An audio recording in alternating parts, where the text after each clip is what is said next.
ಇಲ್ಲ ಸಾಕೇತ್, ಇಲ್ಲಿ ಇನ್ನೂ ಒಂದು ವಿಚಾರ ಇದೆ. ಅದು ಕೇಳಿದ ಮೇಲೂ ನೀನು ಈ ಮದುವೆಗೆ ನೀವು ಒಪ್ಪಿಗೆ ಕೊಟ್ಟರೆ ಬೇಕಿದ್ರೆ ನಾಳೆ ಹುಡುಗನನ್ನು ಕರೆದುಕೊಂಡು ಬರ್ತೀನಿ ಎಂದರು. ನಂದಣ್ಣ ಹಾಗೆ ಹೇಳುತ್ತಿದ್ದ ಹಾಗೆ ಇಷ್ಟರವರೆಗೂ ಅರಳಿದ ಸಾಕೇತ್ ಮುಖ ಈಗ ಬಾಡಿತು. ಅವರು ಯಾವ ವಿಷಯ ಹೇಳುತ್ತಾರೆ ಎಂದು ಅವರನ್ನೇ ನೋಡುತ್ತಾ ಉಳಿದನು. ಸಾಕ್ಷಿ, ಹೇಮ ಇಬ್ಬರು ಕೂಡ ಅವರು ಏನು ಹೇಳುತ್ತಾರೆ ಎಂದು ಅವರ ಮಾತಿಗಾಗಿ ಕಾಯುತ್ತಾ ನಿಂತರು. ನೋಡು ಸಾಕೇತ್, ಹುಡುಗನ ಹೆಸರು ವಿರೂಪಾಕ್ಷ. ಅಪ್ಪ ಇಲ್ಲ, ಅಮ್ಮ ಇದ್ದಾರೆ. ಒಂದು ಗೋಡೌನ್ ಮಾಡಿಕೊಂಡು ಕೆಲವು ಕಾಂಡಿಮೆಂಟ್ಸ್ ಅಂಗಡಿಗಳಿಗೆ ಹೋಲ್ಸೇಲ್ ವಸ್ತುಗಳನ್ನು ಕೊಡುತ್ತಾನೆ. ಸ್ವಂತ ಉದ್ಯಮ ಇದೆ, ಒಂದು ಮನೆ ಇದೆ. ಜೀವನಕ್ಕೆ ಯಾವ ತೊಂದರೆಯೂ ಇಲ್ಲ. ನಿನ್ನ ತಂಗಿಯ ಜಾತಕ ಮತ್ತೆ ಅವಳ ಮೊದಲ ಮದುವೆ ಎಲ್ಲವನ್ನು ಹೇಳಿದ್ದೇನೆ.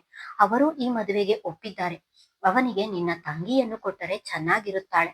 ಆದರೆ ಎಂದು ಅಲ್ಲಿಗೆ ಮಾತು ನಿಲ್ಲಿಸಿದರು.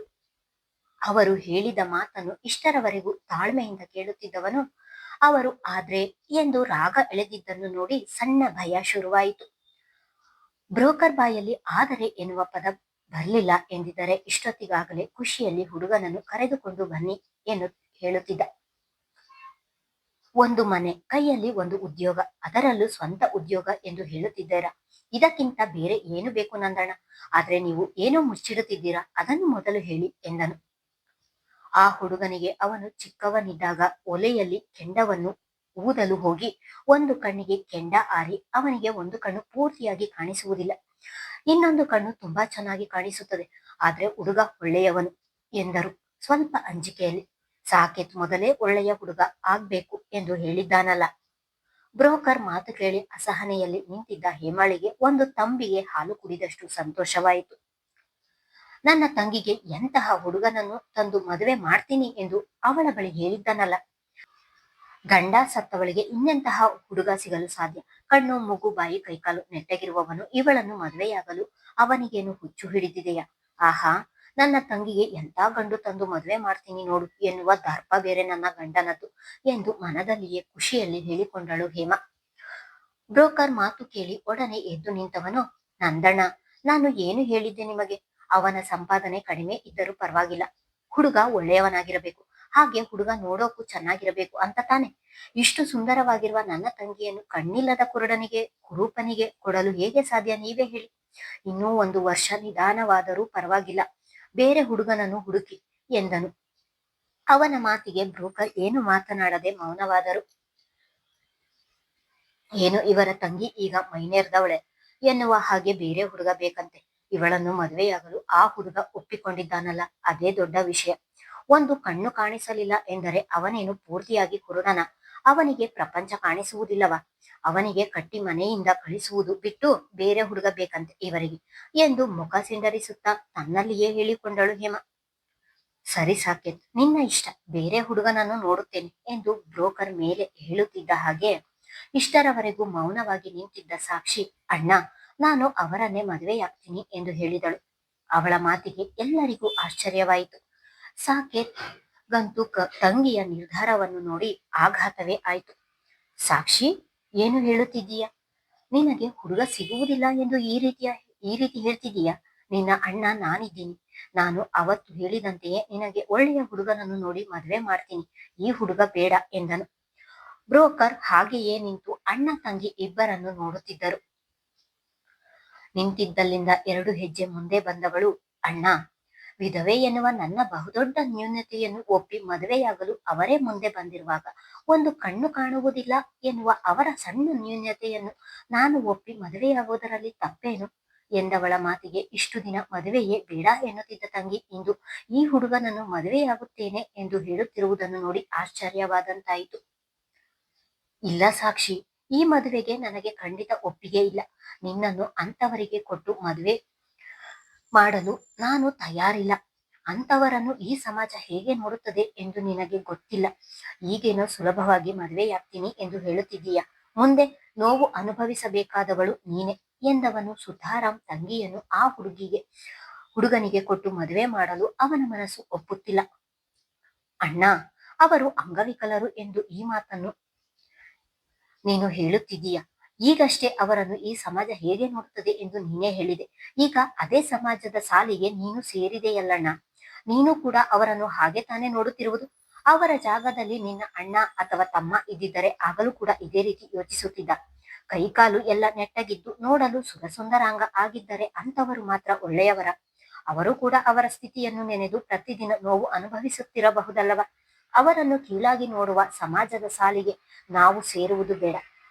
ನಿನ್ನ ವಿಧವೆ ತಂಗಿಗೆ ಒಳ್ಳೆಯ ಹುಡುಗ ಬೇಕು ಎಂದು ಯೋಚಿಸುವ ಹಾಗೆ ಅವರೂ ಕೂಡ ನಾನು ಹೀಗಿರುವುದಕ್ಕೆ ಒಬ್ಬ ವಿಧವೆಯನ್ನು ಮದುವೆಯಾಗಬೇಕಾಗಿ ಬಂದಿದೆ, ಆ ಹುಡುಗಿ ಬೇಡ, ತಡವಾದರೂ ಪರವಾಗಿಲ್ಲ, ಬೇರೆ ಹುಡುಗಿಯನ್ನು ಮದುವೆಯಾಗೋಣ ಎಂದು ಯೋಚಿಸುತ್ತಿರಬಹುದಲ್ಲವ?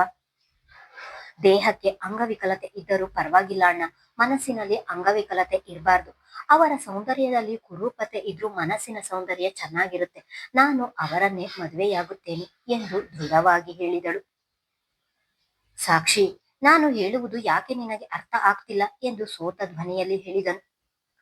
ಯೋಚಿಸುವಷ್ಟು ಬುದ್ಧಿ ನಿನಗೂ ಇದೆ ಅಣ್ಣ, ಹೇಳುವಷ್ಟು ಹೇಳಿದ್ದೇನೆ, ನಿರ್ಧಾರ ನಿನಗೆ ಬಿಟ್ಟಿದ್ದು ಎಂದು ಹೇಳಿ ಸುಮ್ಮನೆ ನಿಂತಳು. ಬ್ರೋಕರ್ ನಂದಣ್ಣ ಅಂತೂ ಸಾಕ್ಷಿ ಆಡುತ್ತಿದ್ದ ಪ್ರಬುದ್ಧವಾದ ಮಾತುಗಳನ್ನು ಕೇಳಿ ಅವಳನ್ನೇ ನೋಡುತ್ತಾ ಉಳಿದರು. ಈ ಹುಡುಗಿಯ ಮನಸ್ಸಿನಲ್ಲಿ ಅದೆಷ್ಟು ಮೆಚುರಿಟಿ ಇದೆ, ಅದೆಷ್ಟು ಒಳ್ಳೆಯ ಮನಸ್ಸು ಈ ಹುಡುಗಿಯದು ಎಂದು ಯೋಚಿಸತೊಡಗಿದರು. ಮೌನವಾಗಿ ಕುಳಿತು 2 ನಿಮಿಷ ಯೋಚಿಸಿದವನು, ಸರಿದಣ್ಣ, ನಮಗೂ ಈ ಮದುವೆ ಒಪ್ಪಿಗೆ ಇದೆ, ಹುಡುಗನ ಮನೆಯವರನ್ನು ಕರೆದುಕೊಂಡು ಬನ್ನಿ ಎಂದನು. ತಂಗಿಯ ಮಾತಿಗೆ ಸುಲಭವಾಗಿ ಒಪ್ಪಿಕೊಂಡಂತಹ ಸಾಕೇತ್ನನ್ನು ಆಶ್ಚರ್ಯದಲ್ಲಿ ನೋಡಿದವರು, ಸಾಕೇತ್, ಈ ಮಾತನ್ನು ನೀನು ನಿಜವಾಗಿಯೂ ಹೇಳುತ್ತಿದೀಯಾ? ಆ ಹುಡುಗನಿಗೆ ನಿನ್ನ ತಂಗಿಯನ್ನು ಕೊಟ್ಟು ಮದುವೆ ಮಾಡ್ತೀಯಾ ಎಂದರು ಅನುಮಾನದಲ್ಲಿ. ನಂದಣ್ಣ, ಇಲ್ಲಿ ನಾನು ಒಪ್ಪುವುದಕ್ಕಿಂತ ಸಾಕ್ಷಿ ಆ ಹುಡುಗನನ್ನು ಒಪ್ಪಿ ಮದುವೆಯಾಗುತ್ತೇನೆ ಎಂದು ಹೇಳುತ್ತಿದ್ದಾಳೆ. ಜೀವನ ಮಾಡುವುದು ಅವಳು, ಅವಳ ಒಳ್ಳೆಯತನಕ್ಕೆ ಒಳ್ಳೆಯದೇ ಆಗುತ್ತದೆ. ಅವಳ ಇಷ್ಟದಂತೆ ಆಗಲಿ, ನೀವು ಅವರ ಜೊತೆ ಮಾತನಾಡಿ ಕರೆದುಕೊಂಡು ಬನ್ನಿ ಎಂದನು. ನೋಡಿ ಸ್ವಾಮಿ, ಈ ವಿಷಯವನ್ನು ನಾನು ಮೊದಲೇ ಹೇಳುತ್ತಿದ್ದೇನೆ. ಇವಳು ವಿಧವೆ ಅಂತ ಏನಾದರೂ ಹೆಚ್ಚಿಗೆ ವರದಕ್ಷಿಣೆ ಕೇಳುವುದಾದರೆ ಅವರು ಇಲ್ಲಿಗೆ ಬರುವುದೇ ಬೇಡ. ಮೊದಲ ಮದುವೆಯಲ್ಲಿ ಏನೇನು ಕೊಡಬೇಕು ಎಲ್ಲಾ ಕೊಟ್ಟು ಮದುವೆ ಮಾಡಿ ಆಗಿದೆ. ಈಗ ಒಡವೆ ಕೂಡ ಅವಳ ಬಳಿ ಇದೆ.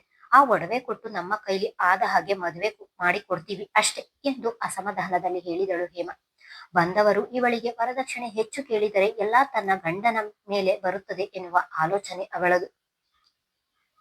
ಹೇಮಾ, ನಿನಗೆ ಮಧ್ಯ ಮಾತನಾಡು ಎಂದು ಹೇಳಿದ್ದೇನ? ನನ್ನ ತಂಗಿ ಮದುವೆ ಹೇಗೆ ಮಾಡಬೇಕು ಎನ್ನುವುದು ನನಗೆ ಚೆನ್ನಾಗಿ ಗೊತ್ತು, ನೀನು ಬಾಯಿ ಮುಚ್ಚಿ ನಿಂತ್ಕೊ ಎಂದು ಅವಳೆಡೆಗೆ ತಿರುಗಿ ಹೇಳಿದವನು ನಂತರ ನಂದಣ್ಣನ ಕಡೆ ತಿರುಗಿ, ನಂದಣ್ಣ, ಇವಳ ಮಾತಿಗೆ ಏನು ತಿಳಿದುಕೊಳ್ಳಬೇಡಿ, ನೀವು ಮೊದಲು ಅವರನ್ನು ಕರೆದುಕೊಂಡು ಬನ್ನಿ ಎಂದು ಹೇಳಿದನು. ಆಯ್ತು ಸಾಕೇತ್, ವಿಷಯವನ್ನು ಅವರಿಗೆ ತಿಳಿಸುತ್ತೇನೆ ಎಂದವರು ಅಲ್ಲಿಂದ ಹೊರಟರು. ನಂದಣ್ಣ ಆ ಕಡೆ ಹೋಗುತ್ತಿದ್ದ ಹಾಗೆ ಈ ಕಡೆ ಹೇಮಾಳ ಕೋಪ ಹೆಚ್ಚಾಯಿತು. ನನ್ನನ್ನೇ ಸುಮ್ಮನೆ ಮಾಡ್ತಿದ್ದೀರಲ್ಲ, ಇವಳ ಮೊದಲ ಮದುವೆಯ ಸಾಲವನ್ನು ಇಷ್ಟು ದಿನದವರೆಗೆ ತೀರಿಸಿದ್ದೀರಾ, ಈಗ ಮತ್ತೆ ಸಾಲ ಮಾಡಿ ಇನ್ನೆಷ್ಟು ವರ್ಷ ತೀರಿಸಬೇಕು ಎಂದು ಯೋಚಿಸಿದ್ದೀರಾ? ಹೀಗೆ ಸಾಲ ಮಾಡಿ ಮದುವೆ ಮಾಡಿ ನನ್ನ ಮಗಳನ್ನ ಬೀದಿಗೆ ತರುವ ಯೋಚನೆ ನಿಮ್ಮದು. ಏನಾದ್ರೂ ಮಾಡಿಕೊಂಡು ಹಾಳಾಗಿ ಹೋಗಿ ಎಂದು ಬೈದು ಕಣ್ಣಿನಲ್ಲಿ ನೀರು ತುಂಬಿಕೊಂಡು ಒಳಗೆ ಹೋದಳು. ತನ್ನ ಅತ್ತಿಗೆಯ ಮಾತು ಕೇಳಿ ಸಾಕ್ಷಿಯ ಕಣ್ಣು ತುಂಬಿದವು. ಹೆಣ್ಣಾಗಿ ಹುಟ್ಟಿದ್ದಕ್ಕೆ ಅದೆಷ್ಟು ನೋವು ಆ ಹುಡುಗಿಗೆ. ತಂದೆ ತಾಯಿ ಪ್ರೀತಿ ಇಲ್ಲದೆ ಬೆಳೆದ ಹುಡುಗಿ, ಬೆಳೆದ ಮೇಲೆ ಅತ್ತಿಗೆಯಿಂದ ನೋವು, ಮದುವೆಯಾದ ವರ್ಷಕ್ಕೆ ವಿಧವೆ ಎನ್ನುವ ಪಟ್ಟ, ಮಗನನ್ನು ತಿಂದುಕೊಂಡವಳು ಎನ್ನುವ ಅಪವಾದ, ತನ್ನ ಮನೆಯಲ್ಲಿ ಬಂದು ಸೇರಿಕೊಂಡಿದ್ದಾಳೆ ಎನ್ನುವ ಅತ್ತಿಗೆಯ ಆರೋಪದ ಜೊತೆಗೆ ತಿರಸ್ಕಾರ, ಎಲ್ಲವನ್ನು ನೆನೆದು ಕುಲುಮೆಯಲ್ಲಿ ಬೇಯುತ್ತಿರುವ ಹೆಣ್ಣವಳು. ಅವಳ ಜಾಗದಲ್ಲಿ ಒಬ್ಬ ಗಂಡು ಇದ್ದಿದ್ದರೆ ಆ ಗಂಡಿಗೂ ಕೂಡ ಇಷ್ಟೇ ನೋವಾಗುತ್ತಿತ್ತ?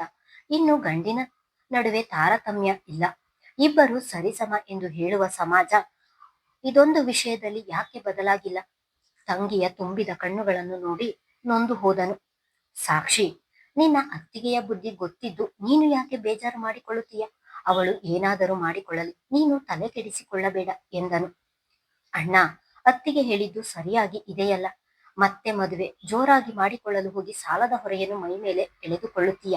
ಈ ಬಾರಿ ನನ್ನ ಮದುವೆಯನ್ನು ಯಾವುದಾದರೂ ದೇವಸ್ಥಾನದಲ್ಲಿ ಮಾಡು ಅಣ್ಣ. ಮದುವೆ ಹೇಗಾಯ್ತು ಎನ್ನುವುದಕ್ಕಿಂತ ಮದುವೆಯಾದವರು ಹೇಗಿದ್ದಾರೆ ಎನ್ನುವುದು ಮುಖ್ಯವಾಗುತ್ತದೆ. ಹುಡುಗನ ಮನೆಯವರ ಬಳಿ ಮಾತನಾಡಿ ಮದುವೆ ದೇವಸ್ಥಾನದಲ್ಲಿ ಮಾಡುವ ವಿಚಾರ ಮಾತನಾಡು ಎಂದವಳು ಅಲ್ಲಿ ನಿಲ್ಲದೆ ಹೊರಟಳು. ತಂಗಿ ಆ ಕಡೆ ಹೋದ ನಂತರ ಇತ್ತ ಸಾಕೇತ್ ಯೋಚನೆಗೆ ಬಿದ್ದನು. ಅಷ್ಟು ಸುಲಭವಾಗಿ ಅವಳು ಮದುವೆಗೆ ಒಪ್ಪಲು ಹೇಗೆ ಸಾಧ್ಯ ಎನ್ನುವ ಅನುಮಾನ ಮೂಡಿತು. ಮುಂದುವರಿಯುವುದು. ಧನ್ಯವಾದಗಳು.